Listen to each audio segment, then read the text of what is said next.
Сегодня я вам расскажу про альбумин и его использование. Сейчас я держу в руках килограмм сырых яичных белков или целую клетку из 30 яиц. Альбумин – это вот такой порошок кремового цвета, практически без вкуса и запаха. Это сухой белок куриного яйца. При изготовлении сохраняются все питательные и полезные вещества сырого белка, но исключается риск заражения сальмонеллезом и другими болезнями, а также в разы увеличивается срок хранения. Открытая упаковка альбумина при комнатной температуре не пропадает целый год. Закрытая же упаковка может совершенно спокойно храниться в течение нескольких лет. Еще один существенный плюс альбумина – это отсутствие отходов. Его можно отвешивать ровно столько, сколько нужно по рецепту. Плюс вы не думаете, что делать с оставшимися желтками.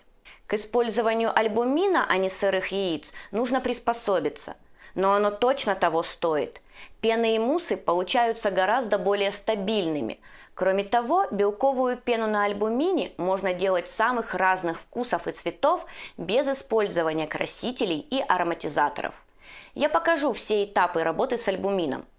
Приготовим начинку для конфет «Птичье молоко». Вкус сделаем кофейным, что невозможно для обычного белка. Весь процесс работы с альбумином начинается с восстановления белка.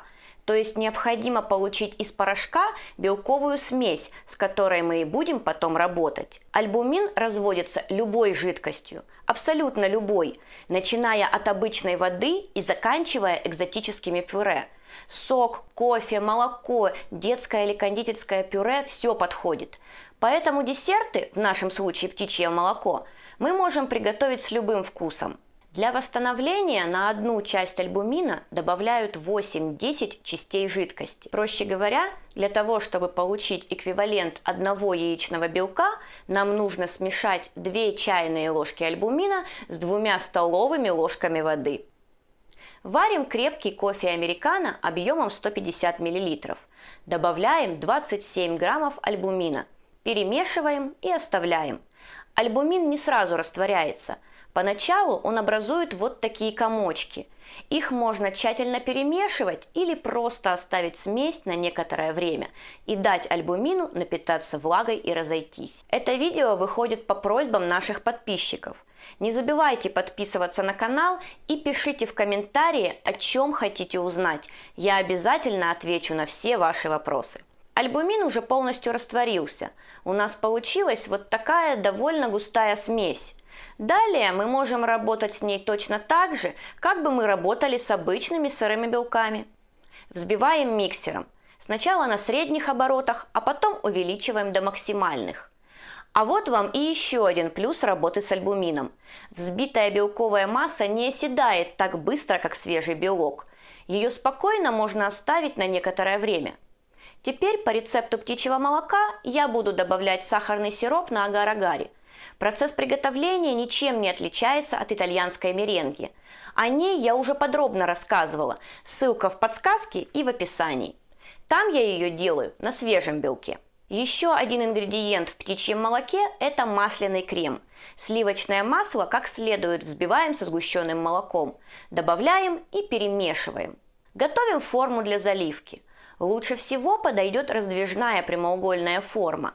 Затягиваем подложку пищевой пленкой и устанавливаем на нее форму. Смазывать ее ничем не нужно. Теперь быстренько выливаем смесь в форму. Не забывайте, что агар стабилизируется уже при температуре 40 градусов, поэтому не затягиваем процесс. Убираем в холодильник на пару часов. Птичье молоко готово. Оно хорошо застыло, ничего не вытекло даже без укрепления. Форму можно спокойно снимать. Аккуратным движением раздвигаем форму. Она легко отделяется от десерта.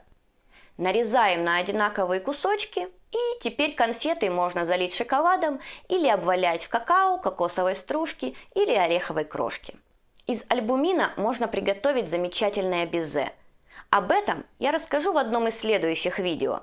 Обязательно посмотрите ролик про все виды меренги и целый плейлист про загустители – крахмал, агар-агар, пектин и другие. Надеюсь, что видео было вам полезным и вы оцените его своими лайками. Если остались вопросы, то задавайте их мне в комментариях.